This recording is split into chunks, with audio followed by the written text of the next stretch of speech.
warahmatullahi wabarakatuh. Apa kabarnya sahabat sekalian? Selamat datang di Sri Hartati Berbicara. Adapun tema kita pada kali ini adalah bagaimana ilmu pengetahuan berkembang dan bagaimana ilmu pengetahuan dihalangi.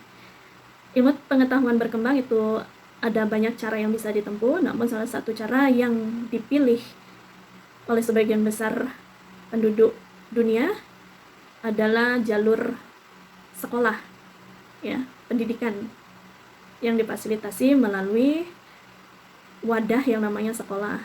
Kalau di Indonesia itu dari PAUD sampai dengan doktor. Dan bagaimana ilmu pengetahuan dihalangi? Pernahkah kalian mendengar bahwa ilmu pengetahuan itu juga dihalangi? Ya, kalau kita sudah berbicara pro dan kontra ini, itu sudah hubungannya dengan kepentingan politik, ya. Ya, memang konon kabarnya ada negara-negara yang memang berusaha untuk menghalangi berkembangnya ilmu pengetahuan. Mengapa? Ya karena apabila masyarakatnya cerdas semua, nanti yang memimpin atau yang berkuasa itu dibuat tidak nyaman. Karena kalau orang cerdas itu kan tidak mudah untuk diatur, ya, dia kritis, punya argumen, dia bisa independen gitu kan. Ya, jadi itu akan mempersulit jalannya langgengnya satu kekuasaan gitu ya, status quo. Jadi salah satu untuk mempertahankan status quo yaitu menghalangi jalannya atau berkembangnya ilmu pengetahuan secara signifikan atau secara pesat. Ya tetap untuk difasilitasi agar menjadi pintar. Jadi cukup pintar aja, jangan cerdas ya. Karena kabarnya kalau pintar itu ya lurus jalannya. Misalnya ya pintar bisa menemukan pesawat terbang, pesawat tempur, atau apalah kereta bawah tanah, itu kan pintar ya. Dia nggak ngurusin pemerintahan gitu. Tapi kalau orang cerdas itu kan identik dengan kritis. Jadi dia bisa membangkang kalau orang cerdas itu ketika pertanyaan-pertanyaannya itu atau perintah-perintah yang diberikan itu tidak sesuai dengan argumen yang diberikan, dengan alasan-alasannya gitu. Kalau orang pintar itu kan kamu bangun kereta bawah tanah dengan budget sekian, misalnya gitu, ya udah dikerjain aja, nggak banyak bacot gitu ya. Kalau istilah sekarang. Tapi kalau orang cerdas kan nggak bisa, itu uangnya kan 5 triliun misalnya gitu. Ini kok yang turun cuma 1 triliun, yang 4 triliun kemana? Nah itu. Jadi memang difasilitasi untuk menjadi pintar, namun dihalangi untuk menjadi cerdas seperti Rocky Gerung ya. Karena ini akan sangat mengganggu status quo kekuasaan, ya seperti itulah ya. Nah kemudian itu dari segi politik ya. Cuman dari segi akademisi sendiri terkadang memang iya, mereka juga terkadang membatasi berkembangnya ilmu pengetahuan itu. Mengapa saya berbicara seperti itu? Ya contohnya, misalnya banyak tulisan-tulisan itu yang hanya berakhir di perpustakaan atau berakhir di jurnal-jurnal. Sementara kan mencerdaskan kehidupan bangsa itu kan harus kita rangkul semuanya gitu. Kalau seandainya tulisan kita itu hanya sampai di perpustakaan, toh yang membaca hanya kaum akademisi saja, yang artinya yang bisa pintar itu atau yang bisa cerdas itu ya hanya lingkungan akademis gitu. Masyarakat awam tetap nggak bisa berkembang. Jurnal-jurnal itu kan yang membaca orang-orang intelektual saja, sementara kan kita untuk mencerdaskan atau untuk menyebarkan ilmu pengetahuan itu kan justru ke masyarakat luas gitu. Nah maka pentingnya untuk memanfaatkan media sosial ini. Makanya salah satu yang saya pilih itu terkadang saya kalau dulu saya aktif di Facebook kan, setidaknya saya memberi warna lain kan di pertemanan Facebook saya itu dari berbagai kalangan, itu sekitar 3.000 lebih. Ada masyarakat desa, ada masyarakat kota, ada para intelektual, ada yang non pendidikan, ada yang muslim, ada yang Kristen gitu. Jadi saya berusaha untuk walaupun sedikit demi sedikit saya memberikan kontribusi saya tidak berusaha untuk menasehati, namun saya hanya men-share yang saya tahu. Saya bukan kopas, saya nggak kopas statement orang terus saya kopas di beranda saya, no. Saya yang statement saya sendiri saya share di Facebook saya, kemudian ya syukur-syukur bisa menjadi warna lain atau pilihan lain untuk membuat menawarkan suasana gitu. Karena terkadang yang terjadi di media sosial itu ya itu tadi caci maki, berantem ya.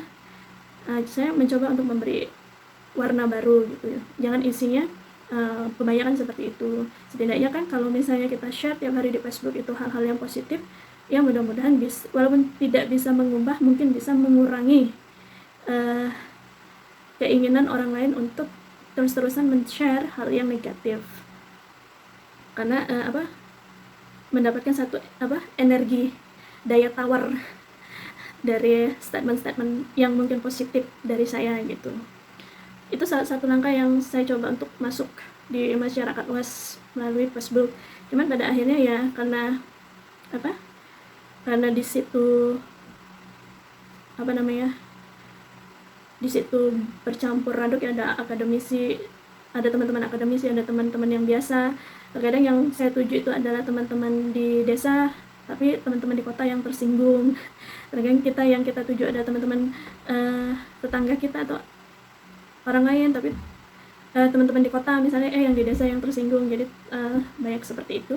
Dan juga pastinya ada cemoohan, misalnya sok bijak ya, sok bijaksana ya, tapi apa boleh buat itu niat kan yang tahu hanya kita gitu.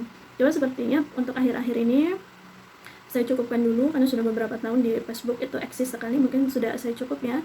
Nanti orang terganggu juga jika sudah berlebihan. Saya menarik diri, kemudian saya mencoba untuk aktif di YouTube gitu. Jadi dari bahasa tulis menjadi bahasa lisan gitu. Mungkin kalau bahasa lisan bisa lebih panjang dan lebih ada penjelasan, lebih bisa untuk dimengerti. Dan ketika di YouTube kan ya itu kan yang mengetahui detail, itu namanya orang yang membutuhkan informasi ini. Kalau di Facebook kan orang tuh kadang nggak suka, dia nggak butuh itu gitu, tapi dia terbaca itu. Cuman kalau di YouTube orang itu butuh informasi ini atau ingin tahu tentang informasi yang ingin sesuai dengan judul, baru menyimak sampai akhir seperti itu. Dia masih dikondisikan dan distabilkan. Ya, jadi bagaimana ilmu pengetahuan berkembang, yang salah satu yang dipilih itu adalah pendidikan, wadahnya adalah sekolah. Namun konon kabarnya di zaman dulu itu reformasi pendidikan itu dengan cara buku-buku itu kan, kita kan yang buku tulisan-tulisan yang banyak bagus itu kan dalam bahasa Arab dan bahasa Inggris. Nah kalau zaman dulu itu penekanannya adalah translate besar-besaran gitu, jadi ilmunya itu kan lebih mudah diserap. Kalau sekarang kan kita disuruh untuk belajar bahasanya, dan pada akhirnya kan kalau belajar bahasanya tuh lebih lambat gitu. Kalau zaman dulu itu kitab-kitab yang berbahasa asing yang bagus ditranslatekan, kemudian hasil translate-nya itu disuruh masyarakat awam untuk membaca, jadi lebih cepat ilmunya ya, ilmu itu berkembang.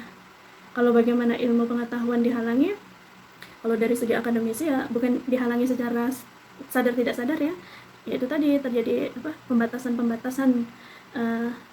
Akhirnya yang bisa menerima ilmu pengetahuan itu para akademisi saja gitu. Namun kan yang ditakutkan seperti zaman dulu itu katanya ketika para akademisi saja yang menguasai ilmu pengetahuan, maka itu kan sedikit. Nah ketika para akademisi itu dibantai, ya udah selesai ilmu pengetahuannya. Nah, makanya jangan hanya habis di perpustakaan atau dihabiskan di jurnal-jurnal, itu harus disebarkan ke masyarakat untuk bisa membaca atau tingkat literasinya ya gitu. Harus difasilitasi seperti itu. Kalau dari negara ya sebenarnya negara mempunyai banyak cara ya untuk bisa menyebarkan ilmu pengetahuan ini. Cuman dimanapun negaranya ya konon kabarnya seperti itu. Mereka hanya menginginkan masyarakatnya itu pintar artinya ya pintar ilmu pengetahuan, namun tidak usah kritis gitu kan, karena itu akan mengganggu status quo gitu, jalannya kekuasaan ya. Jadi kita sebagai masyarakat alhamdulillah ya, sebenarnya sekarang itu media sosial sangat membantu kita untuk mendapatkan ilmu-ilmu yang bermanfaat, meskipun ya kita harus pandai-pandai karena kebenarannya takutnya berita yang kita percaya itu adalah berita hoax ya. Jadi kita harus jeli ya, kita analisis dulu, kita diskusikan dulu, kita kaji dulu kebenarannya, baru kita percayai dan kita sebarkan. Jangan copy paste ya, belum tentu benar. Langsung saja kita share sebanyak-banyaknya ya. Itulah saja pembahasan terkait bagaimana ilmu pengetahuan berkembang dan bagaimana ilmu pengetahuan dihalangi. Terima kasih sudah menyimak. Wassalamualaikum warahmatullahi wabarakatuh.